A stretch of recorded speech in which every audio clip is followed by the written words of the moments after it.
everybody, thanks for tuning in. Sabumnim Day here, and I'm going to be covering your Phase 1 techniques. Alright, so we're going to be starting off with your forward stance down block. First, covering the forward stance. Your feet should start off straight ahead, toes pointed forward, and a little wider than shoulder width. So when we do our blocks, we start with our left side. So our weight should be evenly distributed between our front and our back leg. Again, your feet should be a little wider than shoulder width. Once you're like this, starting to turn, that's how you know you need to make sure your stance is wider. So when you widen up your stance, your toes will start to point forward on both feet. Back knee should be locked out straight.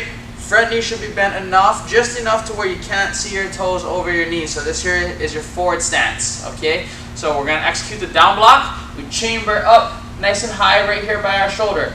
This hand is the pull hand, is going to be pulling into my chamber position, and the other hand is going to push down to the down block.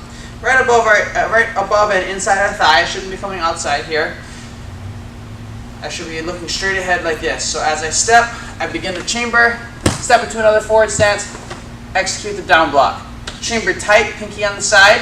The chamber should be right on the ribs or a little bit lower, right in that soft spot if you prefer. Again, in a nice clean forward stance, wide, toes pointed forward, front knee bent, back knee locked. And this is your forward stance down block. Moving on.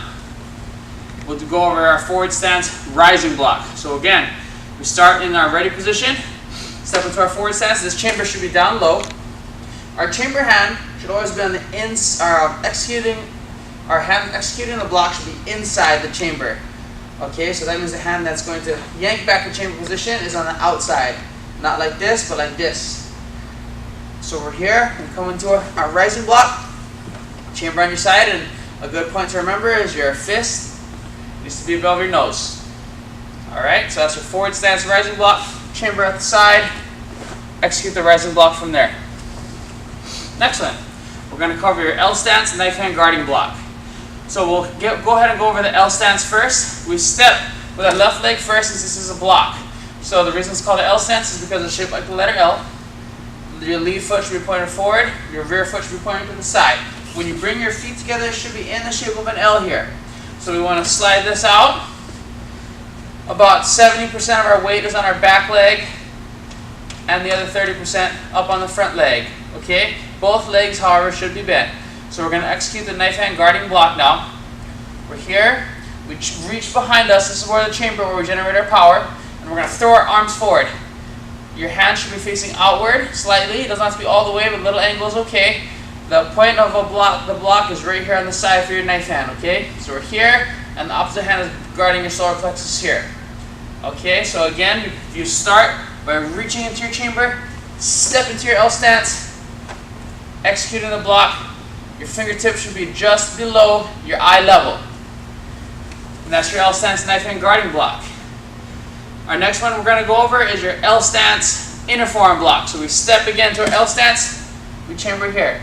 This block is the only block where your blocking hand goes outside the chamber of your chamber hand. So we're here with both elbows up, chambering about shoulder width. And we're going to pull our chamber hand back, push our blocking hand forward. This is our inner forearm block. So when we refer to inner forearm block, it means palm facing us.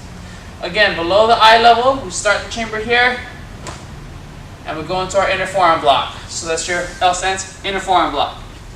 Moving on to the next move. We got our L stance knife hand strike. So this is an attack. We'll be starting with our right leg. So we step into our L stance.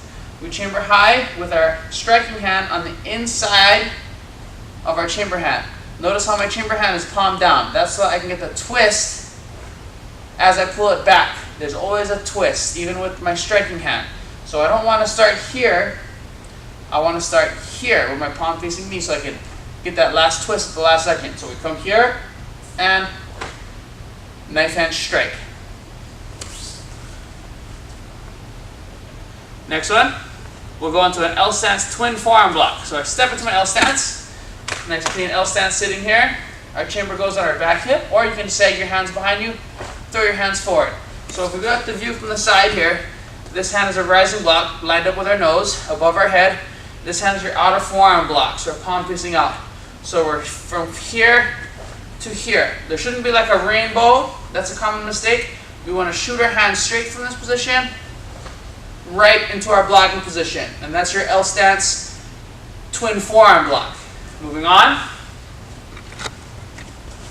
We're going to go into our forward stance double wedging block or wedging block.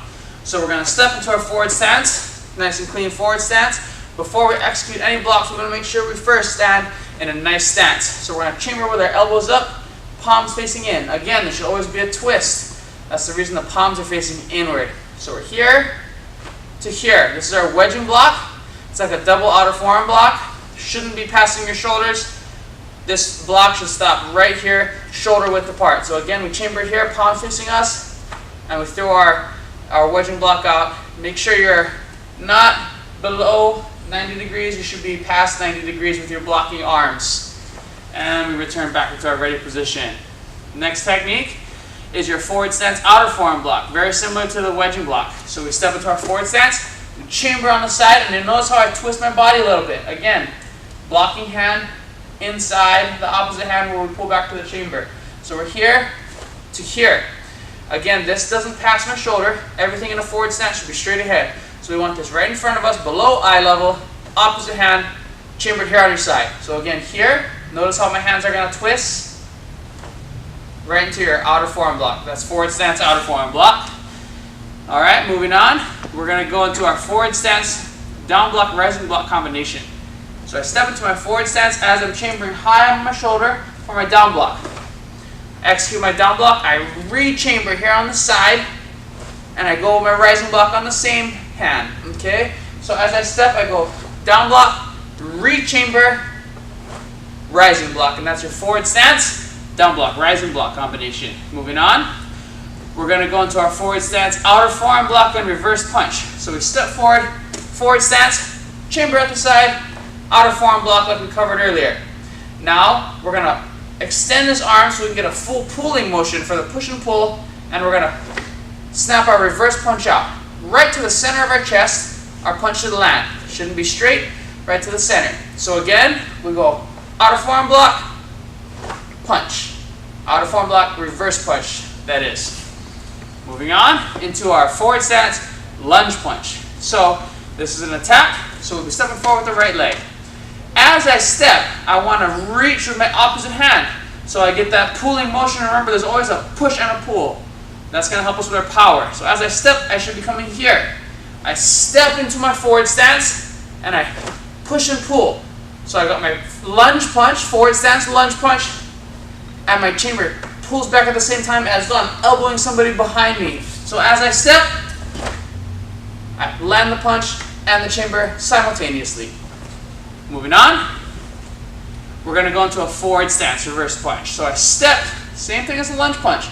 Only difference is with the opposite hand. Whenever we refer to reverse, it's opposite leg in the front, opposite hand. So now I have lead right leg, punching with the left hand. As I step again, I want to pull out, step, push and pull, punching right to the center again. Chamber tight on the side. And that's your forward stance reverse punch. And that's it for our phase one techniques. Thank you very much.